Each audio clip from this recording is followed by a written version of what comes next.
Halo, assalamualaikum warahmatullahi wabarakatuh. Rekan-rekan musafir sekalian dimanapun anda berada. Malam ini dingin banget rek, sumpah. Ini jam berapa Mas Rizky? Jam 1:26. Jam 1:26. Kita cek ya dulu. Nah, jam 1:40 malam dulu. 40. Malam hari ini kita masih bukan bikin ya, ngedit video touringnya Mas Rizky. Jadi kemarin beliau sempat touring, tapi kemudian saya diajak, tapi memang waktu nggak kondusif gitu. Jadinya saya punya kesibukan, beliau sendiri punya acara touring itu tadi, saya nggak bisa ikut. Akhirnya Jadi beliau nyesal. ya lumayan lah. Karena memang setelah saya lihat videonya, di mana itu Mas? Di air terjun Lomarang. Air terjun Lomarang.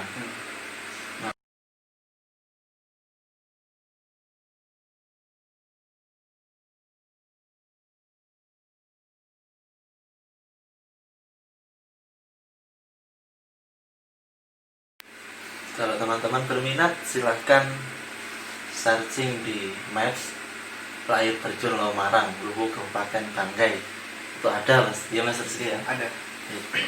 Memang kalau untuk destinasi wisata, salah satu destinasi wisata terbaik di Luwuk atau lebih tepatnya Kabupaten Banggai itu memang air terjun Lomarang ya. Dan di atasnya juga ada lagi air terjun Piala. Kemarin sampai sana enggak Mas? Air terjun Lomarang itu yang di atas. Jadi air terjun Piala itu yang enggak di bawahnya lagi. Oh, berarti yang di bawahnya sampai di atasnya sampai enggak? Iya, sampai. Sampai juga. Iya.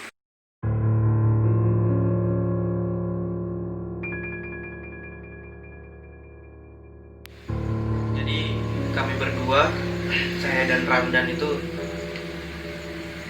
disuruh untuk membuka jalur ke pos 4. Walaupun pos 4 itu sudah ada jalur, namun ada program lain, yaitu membuka jalur baru. Nah, di sini awal perjalanan kami yang sangat menegangkan.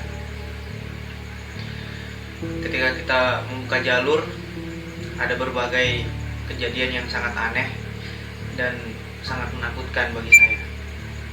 Begitupun Ramdan yang saat itu sudah mulai takut lantaran hanya kita berdua yang diutus untuk membuka jalur-jalur ke pos 4. Di perjalanan membuka jalur, di situ kondisinya hujan lebat dan kami hanya dibekali kompas, peta, headlamp ataupun senter dengan parang. Di saat itu ada satu hal yang Ramdan katakan sama saya. Ramdan bilang, "Ki, kalau misalnya kita tembus di pos 4, kita langsung kabari dan kita langsung pulang." Namun setelah Ramdan bilang itu, peta kami basah lantaran hujan, sehingganya semua gambar di peta itu, termasuk kontur-kontur tanahnya, gambar semua di peta itu luntur, sehingga kita hilang jalur. Kemudian kami memutuskan untuk kembali ke base camp pertama, yaitu di pos 3. Namun anehnya, string yang kami pasang di perjalanan ataupun tali penanda yang kami pasang di tiap-tiap pohon, di tiap-tiap dahan, itu kami sudah tidak temukan. Sehingganya kami memutuskan untuk lanjut lagi untuk membuka jalur walaupun tidak menggunakan peta, yaitu menggunakan sistem face to face ataupun menggunakan kompas dengan cara sistem face to face. Dan setelah kita perjalanan sekitar 1 jam, Di situ Ramdan kecelakaan, kakinya terkilir sehingganya kurang mampu untuk berdiri, dan kita break sekitar 20 menitan untuk memulihkan kaki si Ramdan tersebut. Dan pada akhirnya kami pun memutuskan untuk berjalan kembali, walaupun posisi kaki Ramdan terkilir dan saya terpaksa untuk membopong dia. Jadi posisi ini Ramdan itu dibopong? Iya. Enggak, kalau untuk jalan enggak kuat? Enggak kuat, soalnya dia kecelakaan itu jatuh ke jurang, tapi syukurnya carrier yang dia pakai itu nyangkut di akar pohon, sehingganya dia masih selamat. Tapi kakinya terkilir cukup parah. Situ dia sudah tidak mampu berjalan dan kita break. Setelah kita break dan dia sudah bilang saya mampu untuk berjalan kembali, akhirnya saya memutuskan untuk ayo kita jalan, kamu saya bopong gitu. Di perjalanan sekitar jam 4 sore, di situ suasana sudah mulai gelap dan matahari sudah tertutup dengan pepohonan, sehingganya kita berjalan itu sudah menggunakan headlamp untuk penerangan. Dan anehnya di situ Ramdan bilang dia melihat anak-anak, 2 anak kecil yang saling gandengan tangan katanya. Dan di situ saya tidak melihat sama sekali anak-anak tersebut. Dia bilang anak-anaknya itu ngelambain tangan sama dia, ngelambain tangan, katanya suruh kemari ngikutin anak-anak itu. Cuma Ramdan bilang ke saya, dia bilang itu anak-anak ngelambain tangan suruh ke sana, terus harus ikutin mereka atau kita lanjut ke jalurnya kita gitu. Dengan spontanitas saya jawab, kita kembali ke jalur awalnya kita. Kalau bisa kita cari jalur pos 4 yang awal, lantaran kita sudah tidak ada peta. Setelah itu kita jalan, kita abaikan si anak-anak tersebut. Walaupun saya tidak melihat, tapi saya percaya lantaran posisi kita di dalam hutan. Di situ jam 6 sore kita tetap jalan. Kita berdua melihat mata yang besar memandangin kita terus. Pokoknya setiap langkah kita dia juga ikut melangkah. Itu posisinya di mana? Matanya? Di dalam semak-semak, di dalam semak-semak rotan. Kanan, samping kanan atau samping kiri? Di depan. Oh, di depan. Di depan sebelah kanan. Di depan sebelah kanan. Ketika kita melangkah ke depan, dia juga ikut melangkah mundur. Jadi matanya itu mengarah sama kita berdua. Di situ Ramdan sudah mulai takut dan dia bilang kita break di sini, kita break di sini. Dan saya bilang jangan, di sini bukan tempat istirahat. Saya bilang tentang posisinya jalurnya itu nanjak dan curam, kiri kanan itu di sebelah kanan semak-semak rotan yang full dengan duri, dan di sebelah kiri kita itu sudah jurang. Dan kalau misalnya kita memutuskan untuk istirahat, berisiko tinggi. Kalaupun ada hewan ataupun yang lain-lain datang, otomatis kita akan ditabrak di jalur tersebut. Di situ Ramdan mulai down, sehingganya rasa sakitnya dia itu sudah dia nggak rasa. Kita itu lari ke depan. Orang Ramdan nggak digendong gitu. Enggak, saya bopong. Bopong itu saya Iya paham. dibopong lah. Itu Ramdan lari ke depan. Dia bilang sambil bilang sama itu mata itu, dibilang, kalau misalnya kamu mau ganggu torang, kasih keluar kenapa wujud, torang tidak takut. Sambil dia lari, sambil dia teriak. Dan saya juga ikut panik. Saya tetap awasi dia di belakangnya dia sambil ikut lari. Dan di situ makhluk itu hilang dan ada sesuatu yang terbang di atas kepala orang. Itu burung gagak. Ternyata burung gagak terbang.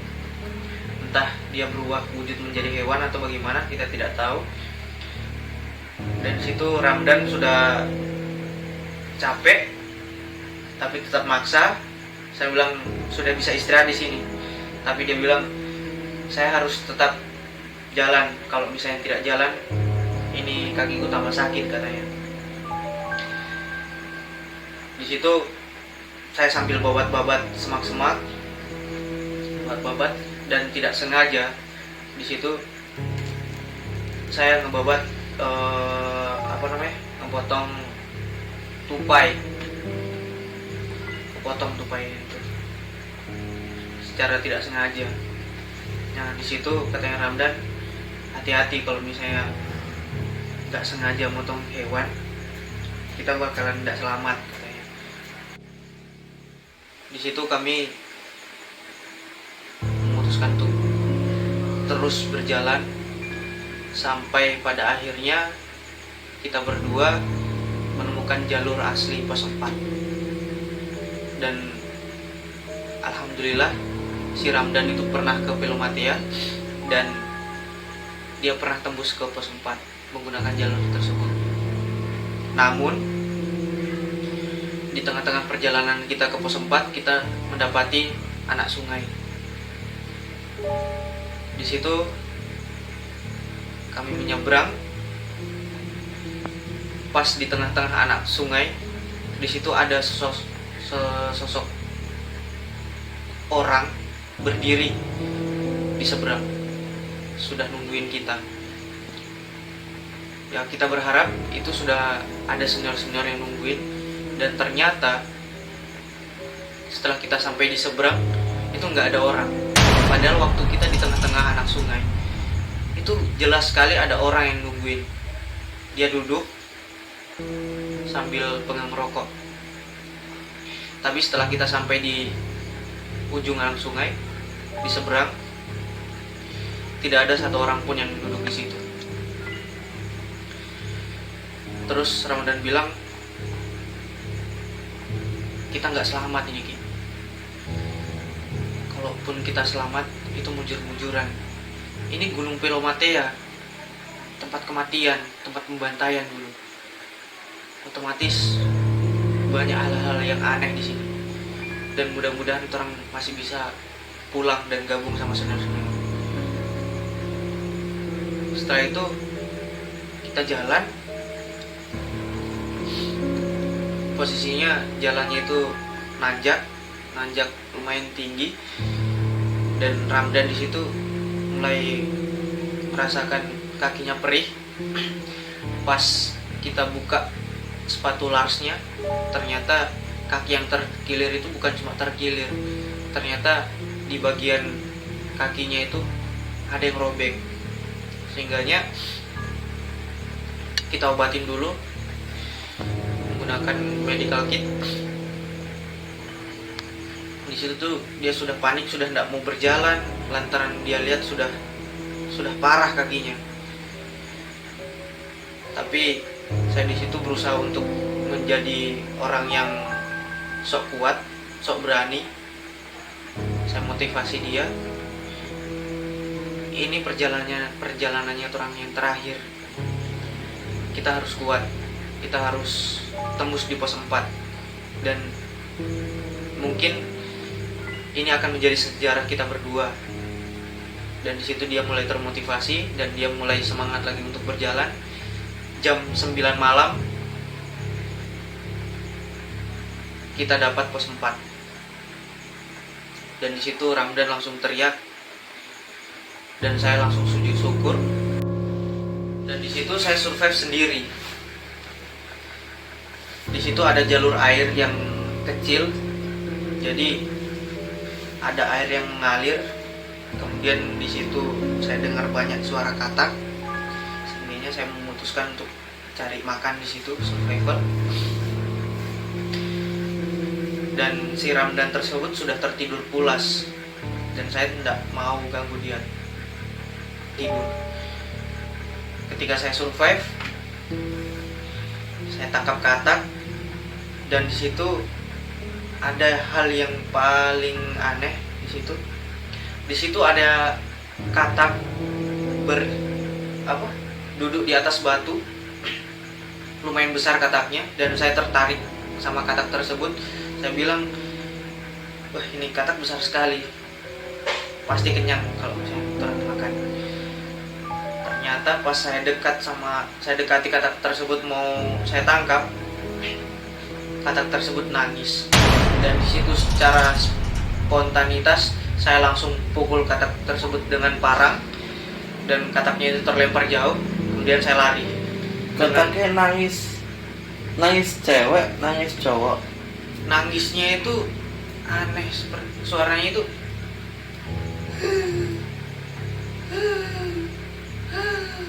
begitu nangisnya, aneh pokoknya. Bukan suara katak.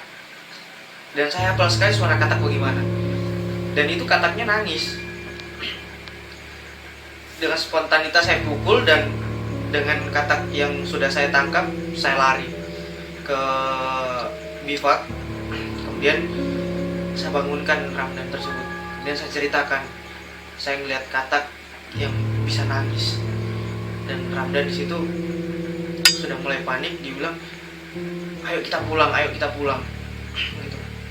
Posisinya kita ini sudah tengah malam dan Ramdan sudah panik, sudah minta pulang, dan saya juga tidak tahu mau ngapain lagi. Yang saya bisa bilang, kamu istirahat saya dulu, saya masak ini katak, saya bakar.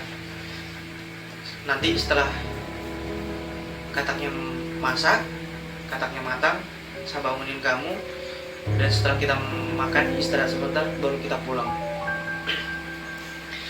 Di saat itu saya mau ambil pisau di dalam carrier, dan ternyata di dalam carrier itu ada HT yang sudah disisip dengan senior-senior kalau misalnya ada apa-apa. Dan kami tidak ingat sama sekali kalau ada HT di dalam carrier. Dan setelah itu saya lupakan persoalan katak yang saya memasak, langsung saya cari frekuensi senior-senior dan saya hubungi.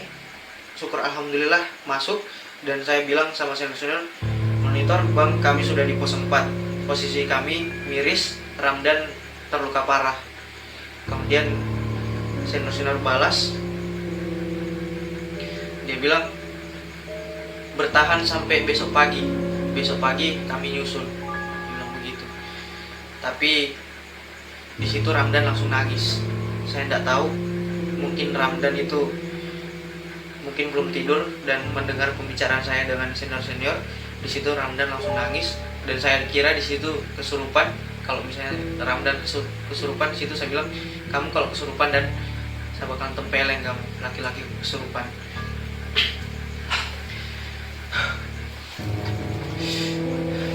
Di situ dia nangis, dia bilang, saya rindu orang tua, saya rindu rumah, saya rindu kota, dan semuanya dia rindukan.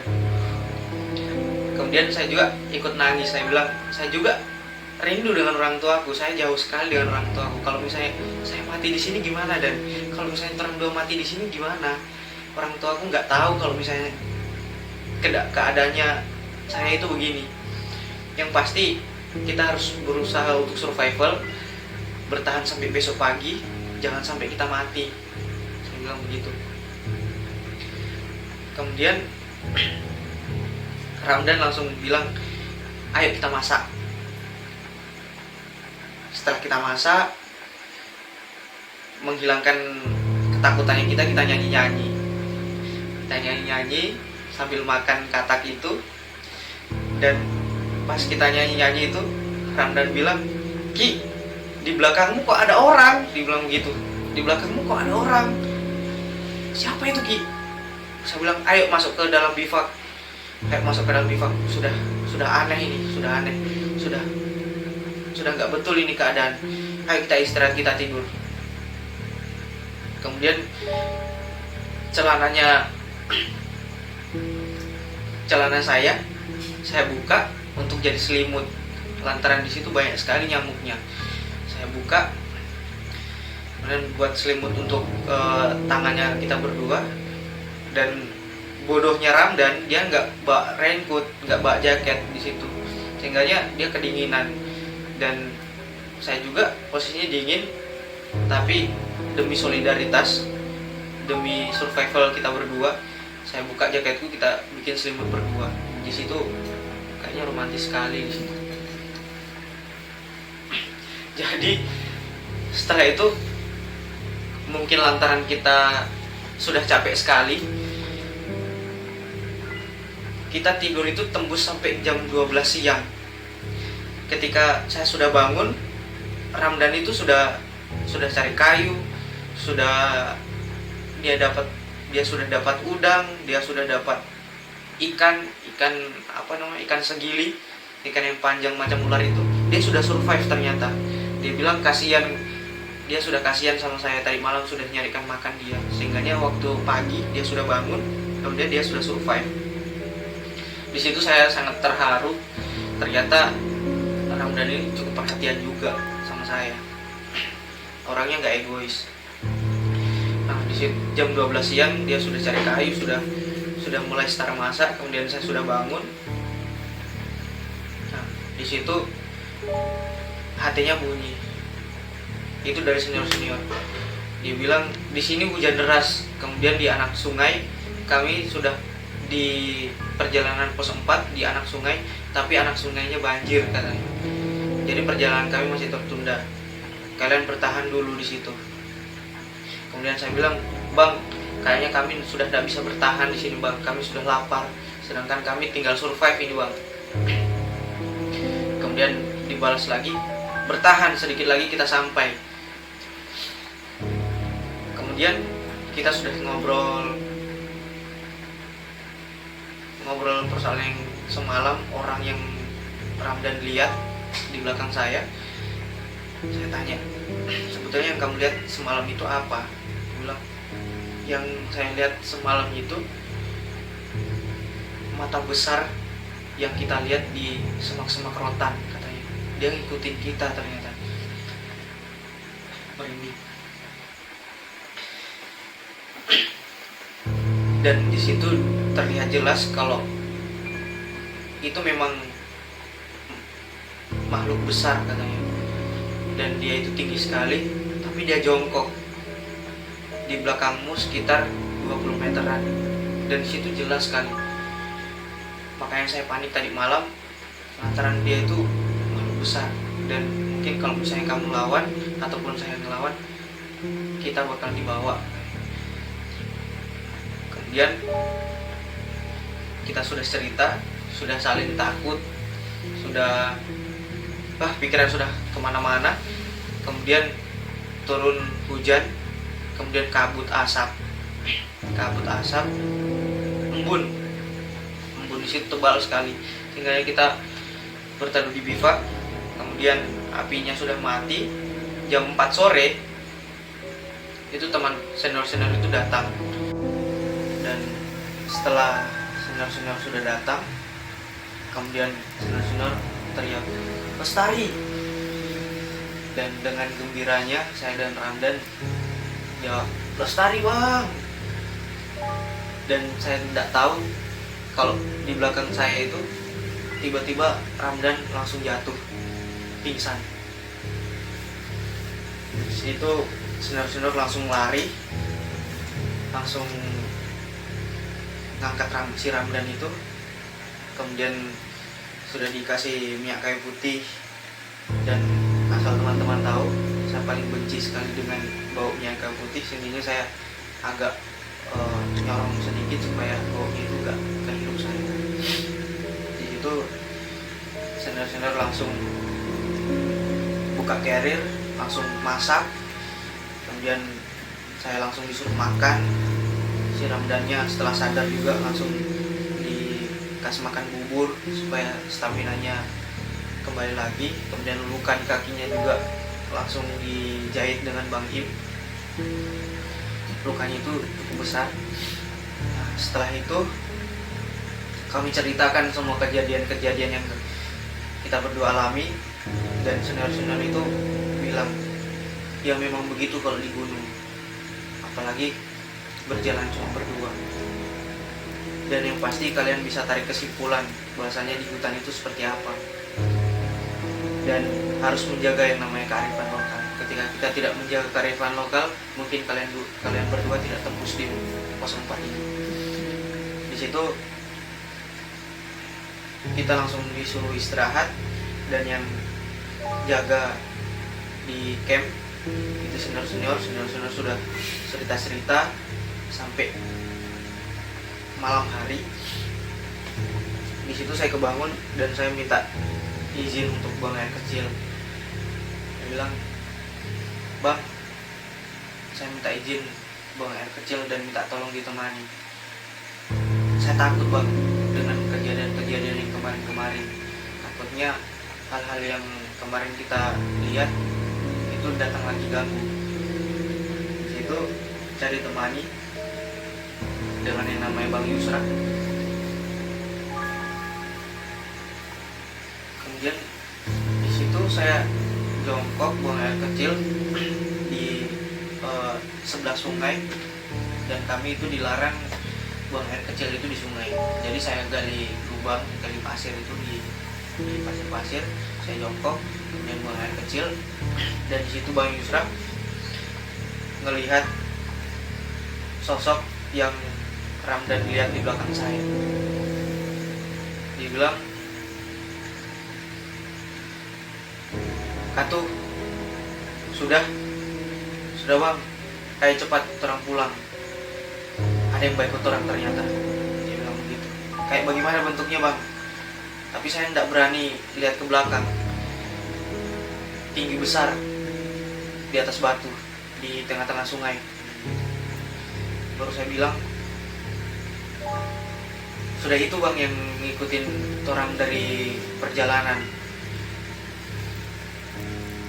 Kemudian Bang Yusra bilang, kalau begitu kayak orang pulang, kemudian orang baca-baca doa di camp.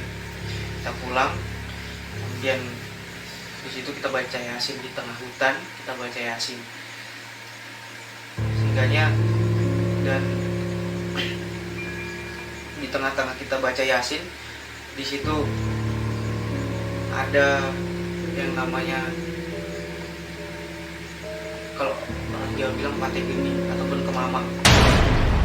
Itu keliling-keliling di sekitar tenda kami, dan secara cepat dia meledak, dan di situ kami semua kaget dan kami semua ketakutan, sehingga masuk ke dalam tenda semua. Di situ saya tidak tidur satu malam beserta kawan-kawan semua, tidak tidur satu malam lantaran setelah kita masuk di dalam tenda kami itu seperti digoyang dengan entah itu hewan, entah itu makhluk gaib atau gimana, kita tidak tahu. Yang pasti tendanya itu digoyang sekuat mungkin sampai hampir robek gitu. Kemudian ada salah satu tenda di sebelah, katanya stiknya patah, stik tenda, tulangnya tenda itu sampai patah di.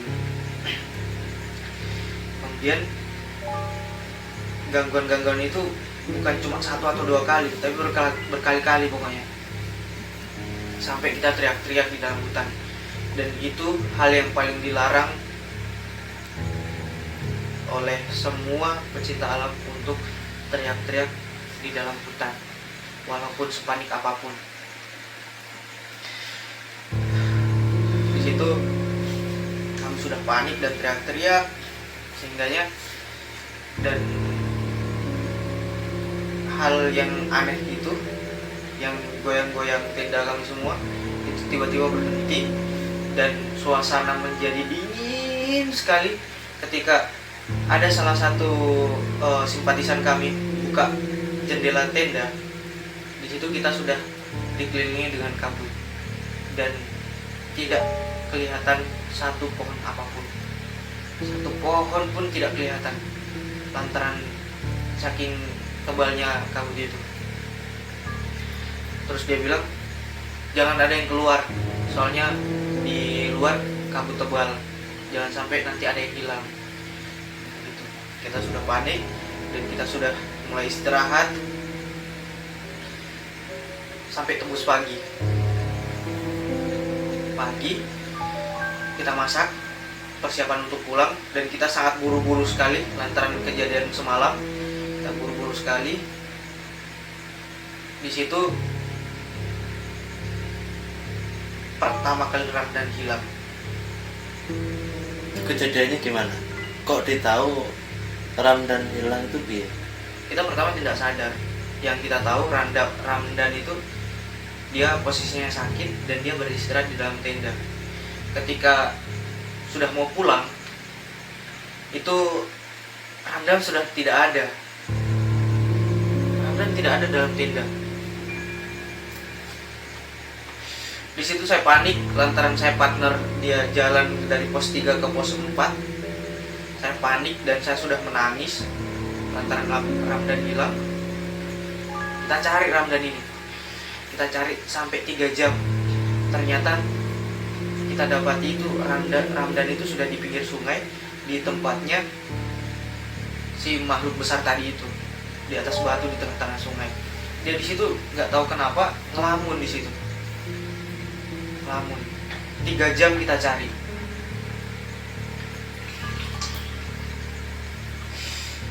Dan anehnya, saat kita tanya, "Kau ngapain dan di sini?"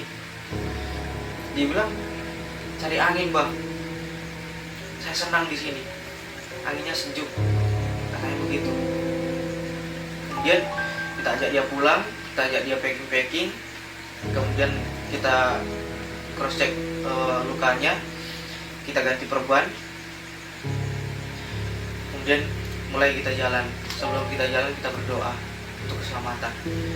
Kita jalan sampai di perjalanan Ramdan ini nggak tahu kenapa pengen kencing terus gitu. Sampai yang namanya Hamdan itu sweeper, jadi paling belakang. Di depannya Hamdan itu si Ramdan. Dia selalu nemenin si Ramdan itu kencing. Dia bilang, "Hamdan, temenin saya kencing." Dia kencing. Itu sampai berkali-kali katanya Hamdan. Dia kencing. Dan pada akhirnya kita sampai di pos 3 jam 4 sore. Sampai di pos 3. Di situ kita sudah capek, posisi carrier juga berat sekali lantaran basah. Kita capek dan kita sudah tidak terlalu memperhatikan si Hamdan dan si Ramdan tersebut. Jadi kita kita jalan terus, dan si Ramdan ini pengen kencing lagi. Dia bilang, "Dan tunggu di sini, saya mau kencing." Ketika Hamdan sudah nungguin sambil tengok kanan, tengok kiri, lihat kanan, lihat kiri, atas bawah. Kemudian si Ramdan tersebut langsung nempuk bahunya, "Ayo jalan." Nah, kemudian si Hamdan tersebut dia sudah jalan duluan. Jadi posisinya bukan Hamdan lagi yang di belakang, si Ramdannya ini sudah di belakang. Gitu. Pas kita di pos 2, kita tanya, Ramdan di mana? Loh, ada itu di belakang. Tadi di belakang saya. Orang dua cerita terus katanya. Pas kita cari-cari si Ramdan tidak ada. Di situ kita panik lagi. Kita cari di samping sungai di pos 2. Kayaknya dia kencing. Kita cari di sekitar sungai, nggak ada. Kita cari sampai jam 7 malam, nggak ada. Akhirnya senior memutuskan hubungi Jagawana. Jagawana itu tim pencarian. Ya, Misalnya sejenis tim SAR. Ya. Tapi mereka di bawah naungannya tim SAR.